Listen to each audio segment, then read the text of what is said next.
Hello and welcome to Finextra TV. I'm Hannah Wallace and we're speaking in the lead up to Singapore Fintech Festival. With me now in the virtual studio is Dr. Darian McBain, CEO of Outsourced, Chief Sustainability Officer, Asia. So Darian, thank you very much for taking the time to speak with us. Thank you, Hannah. It's lovely to be here.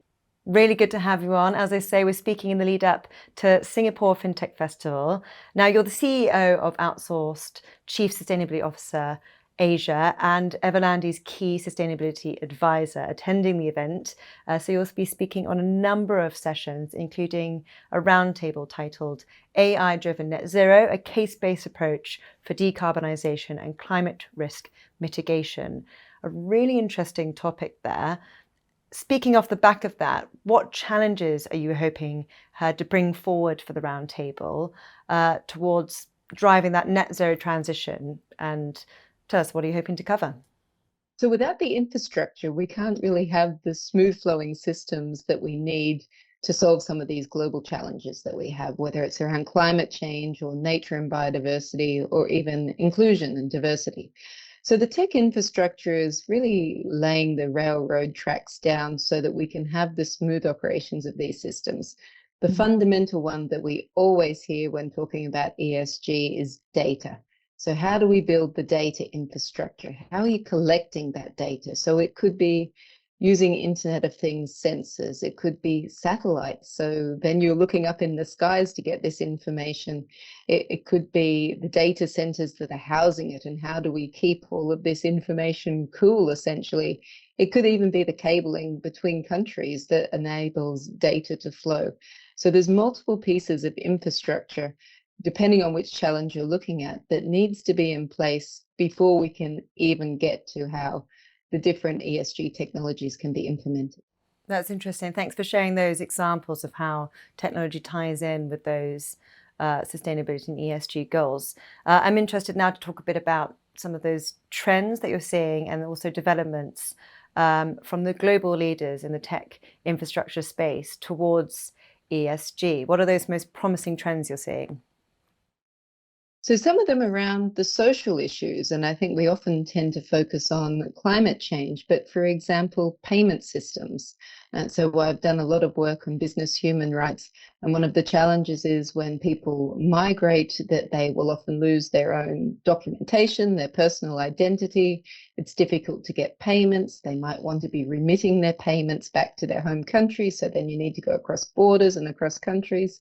So some of the infrastructure around payment rails in between countries is really amazing. And the social impacts that you can have on people's lives is very impressive. So I look at, for example, payment rails that have been set up between Singapore and India, or Singapore and Thailand. And really easily and quickly, you can now make payments between those countries. So there's a lot of infrastructure that goes on behind the scenes. But of course, as the user interface, you have a seamless payment system.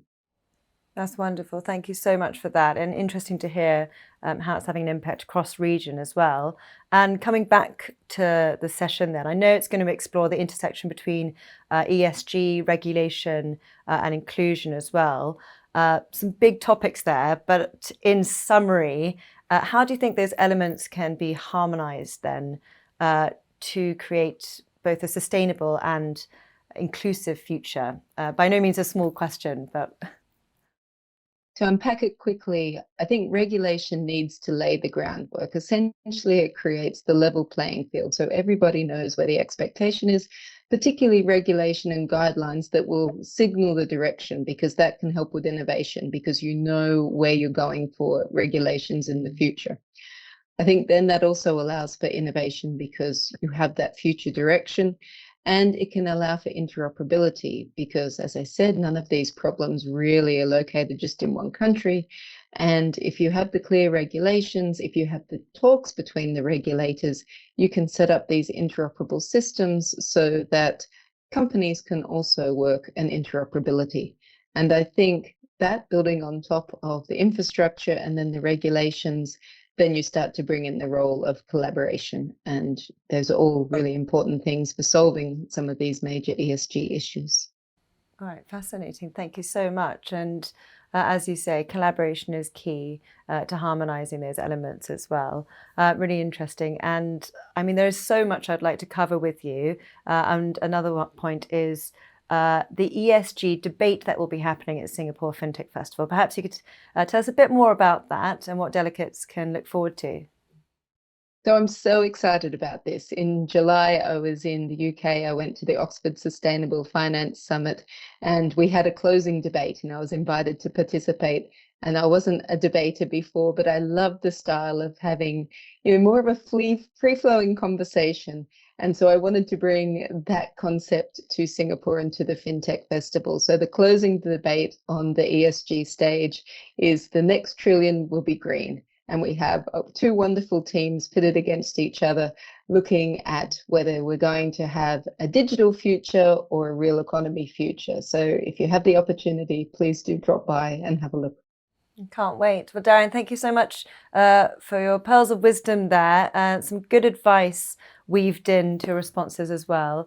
And like I say, looking forward to the event. And thank you so much for speaking with us. Thank you, Hannah, and I hope to see you there.